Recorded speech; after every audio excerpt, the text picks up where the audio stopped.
welcome to Menopause Unfiltered, where we talk about the down and dirty of menopause and anything goes. I'm your host, Ella.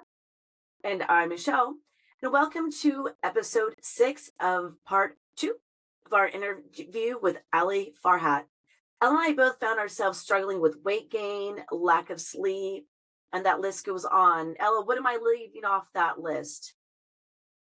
Insomnia, anxiety, the bloated midsection area that we all kind of like struggle with that in our age range, I guess, I think, starting about now. You mean like starting like 2-3 years ago? Yeah.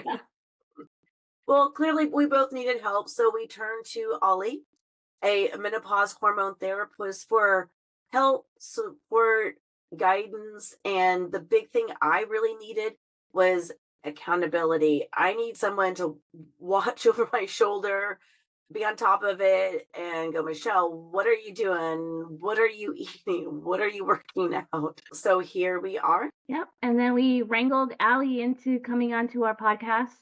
Poor guy. He didn't even know what he was getting into with working with us.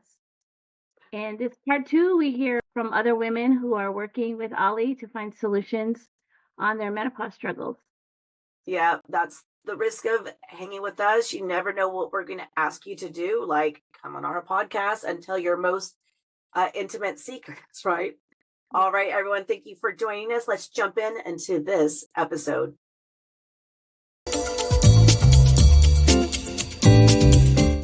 We have a guest on, Marie. Marie, do you want to open up your line, or if you're brave enough to come on camera with us, we would love to take any questions that you have for Ali or share your experience with us.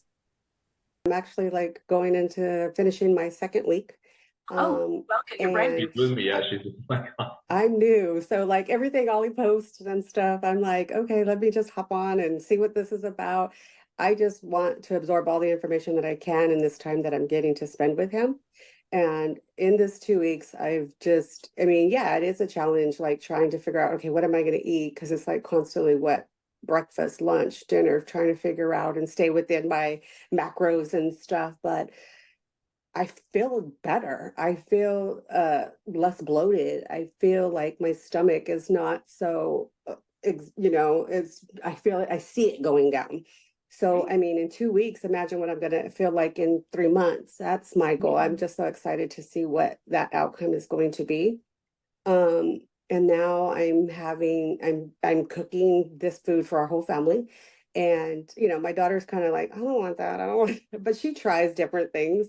But my husband, he is totally on board with me. He's eating everything that I'm making. He doesn't have a choice. I mean, he's like throwing his little fits here and there because he wants the candy. He wants the potatoes and stuff like that. But I'm like, I'm not trying to take everything from you. I'm just trying to, limit it, because him too, as well. He has, he's got hypertension. He's like pre-diabetic. So I'm just trying to sustain us. So our future is, as we go into, retirement age, it's just something that we have to think about. It's not going to be easy. And for us in menopause, I completely see it. I was exhausted all the time, just tired, didn't want to do anything. I mean, before, and like Ollie said, I threw away my hormones because, like I shared with Ollie, I had a cancer scare, and that just sent me over the edge. Like, I just thought, oh my God, what am I going to do now?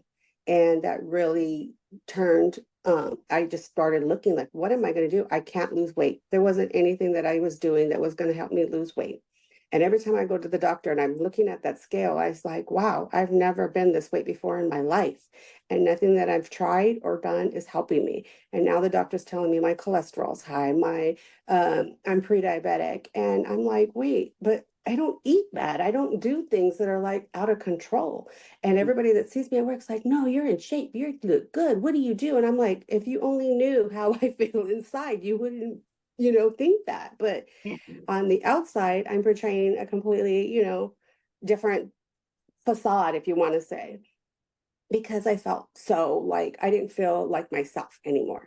And I knew I had to do something for myself. And I, by the grace of God, found Ollie, and he has really, I'm telling you, in 2 weeks, I feel like a change. Well, congratulations. That's Congratulations. amazing. Yeah. Because I've been 3 months. I think it's been 3 months for me. And, it's slow, but like, when you take the pictures and I tell Ali, I don't see the difference. I don't see the difference. And then she shows me the picture and then I'm like, oh, wait, okay. Because I look at myself every day. But like, until, like I said, I was feeling the same way. I had no energy to um, get up in the morning to even work out. And then I was like always exhausted on the couch, no matter what. I barely got any sleep because like you have like you're in you insomnia, and it's like, what can I do? Like nothing. And then I had no energy. I felt terrible, and then you're sleeping all the time, and then there was nothing. And then finally I had to tell, like, I was like, Michelle found Ali, and then I was like, I saw her change, and she's losing weight, she's feeling better. And I'm like, okay, hook me up with this guy, give me his information, because I am at my you know what I mean, you're almost at like you just That's feel terrible. great. Like now I'm starting to feel like myself again, like, and I feel better. And I mean everything, like, and then you feel better than everybody in your family, like your husband, your kids. Then you're like, you want to do things with them, you want to, like, I mean, there's no point in like suffering. You just got to take the bull by the horns, and you just got to do it yourself, because nobody's going to do it for you. I feel like nobody's going to advocate for you because they don't know how you feel inside until you explain it to them. And I had to talk to my husband. I was like, okay, I feel like this, and I feel like I need this, and we can afford it. And I told him I just need something, because doing it on my own was not going to work. Because, Absolutely.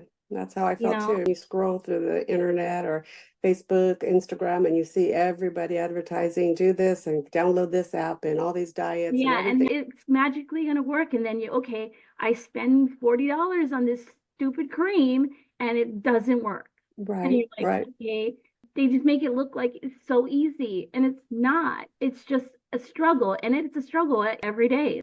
You fall and you get up, and the struggle is real, You don't have to push through and fight through. And no, there are treatments. You just have to know that there are solutions to treat the root cause of your problem, not the cream, not the magic supplement. Right. The magic powder, That's the surface stuff.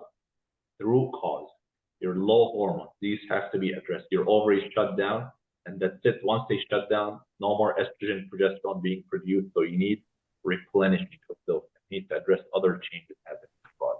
It's all about treating the root cause and not just band-aid. yeah. And Ali, we've actually had another person, Danni, join us. Danni, we're going to put you on the spot. Welcome. And see if you have any questions you would like to open up or share your experiences. We put Marie on the spot.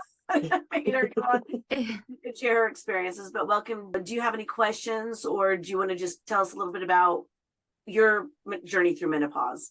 So first of all, Different. oh yeah, I did realize, after sort of getting help from Ali and Ahmad, that more issues were happening than I even realized, and I don't even know if I've even shared with Ali, but like even like joint pain and body aches and things like that just were all of a sudden like gone. And I told my husband the other day, I said, I realized something. He goes, yeah. And then if I kind of, went off my menu because of whatever we were doing, I started noticing things, happening. He was like, yeah, your neck was hurting and blah, blah, blah. And I'm like, yeah, it's crazy what you notice once things change, but that you don't realize what you're in because you always have excuses. Like, this is just a part of life. And like you were saying, we just have to deal with it. Right. Yeah. But we don't.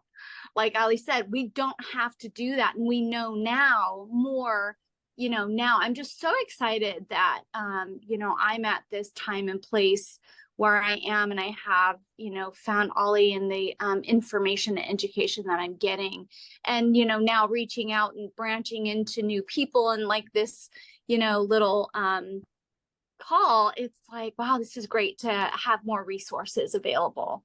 So just want to thank you guys for what you're doing. And I hope, you know, everybody gets an opportunity to listen and, you know, get informed.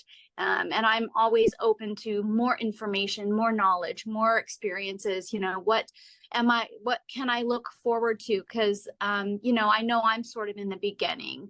Even though I'm almost 55, I really haven't experienced a lot of the you know, major things, and hopefully won't be so intense, but at least I'm opening myself up to information of what to expect in the future, and have resources and support from everybody that, you know, we're doing this together. Well, thank you, Danni, for coming on and joining us. We appreciate it. Sure. And just to continue with the point that you made, Danni, like, you didn't realize that joint aches have improved, right? For anybody listening, like menopause, there are over 30 symptoms of menopause. Estrogen literally affects every system in your body. So stop taking the glucosamine for your joint pain. Like, estrogen affects your hair, your skin, your heart, your smell, your ears, tinnitus, the taste, heart palpitation, digestive issues, bloating, joint pain, muscle aches, depression, insomnia, panic attacks. Everything you're experiencing that is new, most likely due to low estrogen. So that is the root cause of your issue. So replenishing that is going to fix all the symptoms that you're experiencing. All right. Well, thank you, everyone. Well, Ali, thank you so much for joining us today. And I would also like to thank the other women who were brave enough to come on and share their experiences with us. Like I said, we kind of put them on the hot seat unexpected, but that's what we do. We are unfiltered. You never know. Anything goes. And as we start to wrap up, Ali, any last thoughts you would like to close us out with today? I'm just very happy to do this interview with you, and I hope that a lot of women watch this, and maybe men as well, just learn from it. Education is so important, having the power of knowledge, so that things make sense to you, that you have the knowledge to take the right next step, and know that hormones don't cause cancer, and know that following an anti-inflammatory approach and eating more, exercising less is key for weight loss. Like, the power of knowledge is key for you to take the right next step. And if you need help, maybe you can contact me or contact somebody that you feel like is specialized. Like, take action and not suffer in silence. You don't deserve to suffer in silence. There are solutions and treatments to what you're going through. So take action and advocate for yourself. That is number one for sure. And Ali, we will certainly put your contact information in the description if anyone would like to reach out to you directly. So thank you for coming on. And as always, we'd love to share your stories. If you would like to come on as a guest or just chat with us, please reach out to us through our YouTube channel or email us at menopauseunfiltered@gmail.com. Ella, want to close us out? Yep, sure. And follow and subscribe to us on YouTube, Instagram. Listen to us on Spotify, Apple Podcasts, and I guess iHeartRadio. So I guess we'll see you later. Woo, love it. Bye. Thank you. Thank you. Thank you. Bye. Thanks for having me.